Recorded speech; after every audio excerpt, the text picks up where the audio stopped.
নমস্কার বন্ধুরা, তো দেখো আজকের একটা নতুন রেসিপি নিয়ে তোমাদের সামনে আবার হাজির হয়েছি। তো সরস্বতী পুজো কালকেরই, তাই ভাবলাম আজকের একটু বাড়িতে যা কিছু আছে সেগুলো দিয়ে একটু তোমাদের নিরামিষ খিচুড়ি বানিয়ে দেখাই। তো আমার বাড়িতে আতপ চাল ছিল 2 বাটির মতো নিয়ে, আর মুসুর ডাল ছিল, তো সেটা নিয়েই আজকে একটু নিরামিষ খিচুড়ি তোমাদের বানিয়ে দেখাবো। তো আমি আগেই বলেছি আমার কাছে যা যা সবজি আছে অল্প অল্প করে, সেই তার উপরেই তোমাদের এই খিচুড়ি সবজিটা আর কি বানানোটা দেখাবো। কারণ আমি এর আগে তৈরি ছিলাম না, তোমাদের ছোট মেয়ে বললো খাবে, তাই আমি এটা বানাচ্ছি। তো প্রথমে আমি দেখো হাঁড়িতে জল নিয়ে চালটা দিয়ে দিয়েছি, এরপর ডালটাও আমি ভালো করে ধুয়ে হাঁড়িতে দিয়ে দেব। কারণ আতপ চাল তো, অন্য সেদ্ধ চাল হলে অনেকক্ষণ লাগে, কিন্তু আতপ চাল খুব সহজেই ভাত হয়ে যায়। সুতরাং চাল আর ডাল একসঙ্গে দিয়ে দিয়েছি। এরপর এদিকে কড়াই বসিয়ে তেল গরম হতে হালকা নুন দিয়ে ফুলকপিগুলো আগে ভেজে দিচ্ছি। তো নুন আর হলুদ একসঙ্গে দিয়ে ফুলকপিগুলো ভালো করে ভেজে নিচ্ছে। যে কোনো খিচুড়ির সময়, সবজি ভাজার সময় নুনটা অবশ্যই দেবে, তা না হলে কিন্তু নুন হবে না। আর যে কোনো জিনিস, যে কোনো রান্নার ক্ষেত্রে নুন না ঠিকঠাক হলে তার স্বাদটাও ঠিকঠাক আসবে না। তো ফুলকপিগুলো দেখো ভাজা হয়ে গেছে, এরপর আমি আলুগুলো ভেজে নেব। আলুগুলো ভেজে নেওয়ার আগে হালকা করে নুন দিয়ে আর হলুদ দিয়ে আলু কটা আমি ভেজে নিই। আজকে খিচুড়ি করার কোনো প্ল্যান ছিল না, কিন্তু আমাদের ছোটো মেয়ে বললো মা সরস্বতী পুজো উপলক্ষে একটু খিচুড়ি বানাও, তাই সরস্বতী উপলক্ষে একটু খিচুড়ি বানাচ্ছি। বাড়িতে তো মুগ ডাল ছিল না, থাকলে ভালো হতো, তো তাই আমাকে মসুর ডাল দিয়ে বানাতে হলো।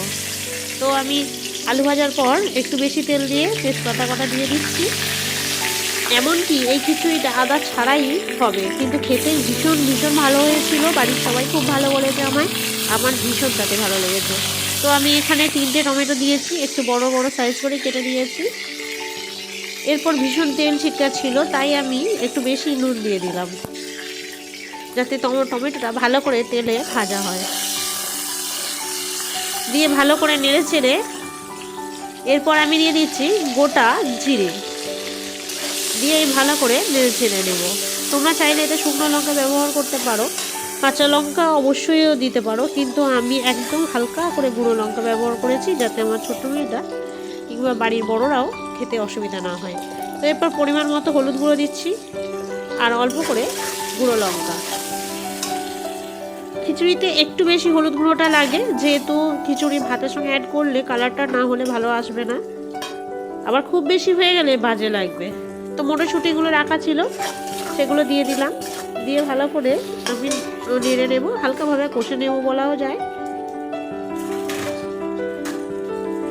এরপরে দেখো গাজর ছিল একদম একটুখানি, তোমাদের ছোট্ট মেয়ে গাজরটা সেদ্ধ খাওয়ানোর পর তারপর বলছে মা খিচুড়ি খাবো, তাই ছিল না, যতটুকু ছিল ততটুকুই পিস করে দিলাম। তা বিনস ছিল কয়েকগুলো, তাই বিনস কটাও দিয়ে ভালো করে আগে কষে নেব।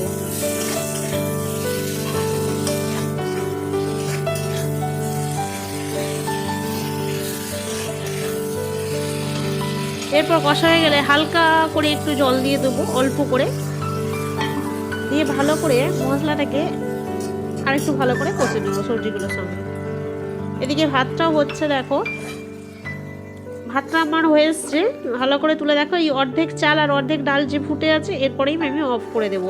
ভাতটা আর বেশি হতে দেওয়া যাবে না, তো ওটা অফ করে দিয়েছি। এরপর সবজি ওই যে কষা মশলাটার ওপরে আমি বাঁধাকপিগুলোকে ঢেলে দিয়েছি, দিয়ে ভালো করে এবার কষতে থাকবো।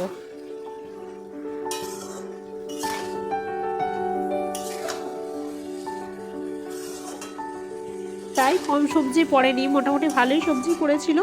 তো যদি জানতাম যে খিচুড়ি বানাবো, তাহলে আর একটু ভালোভাবে সবজিগুলোকে আমি অ্যারেঞ্জ করতে পারতাম।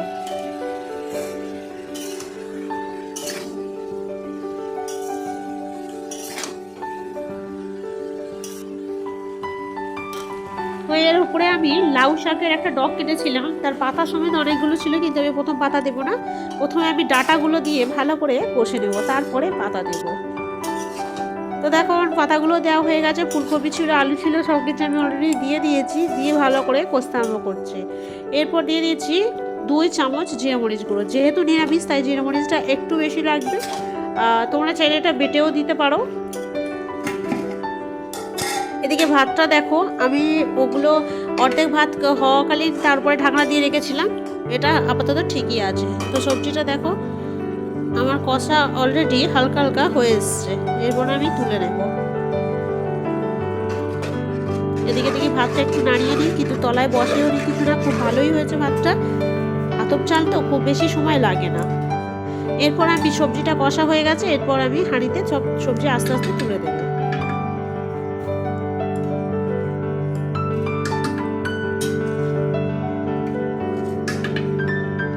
আমাদের এই সরস্বতী পুজো মানেই একটা খিচুড়ির গন্ধ প্রত্যেক বাড়িতেই পাওয়া যায়। সরস্বতী পুজোর দিন খিচুড়ি, বেগুন ভাজা, আলু ভাজা, চাটনি এগুলো তো আছেই।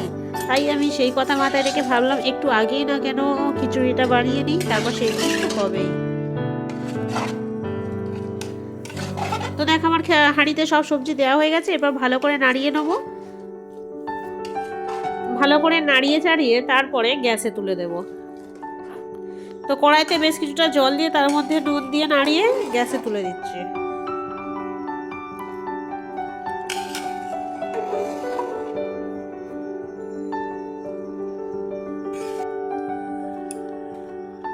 তো দেখো আমার গ্যাসে অলরেডি ফুটে গেছে, 10 মিনিট লেগেছিল ফুটতে, যেহেতু আতপ চালে খিচুড়ি হয়েছিল আর বেশিক্ষণ লাগেনি।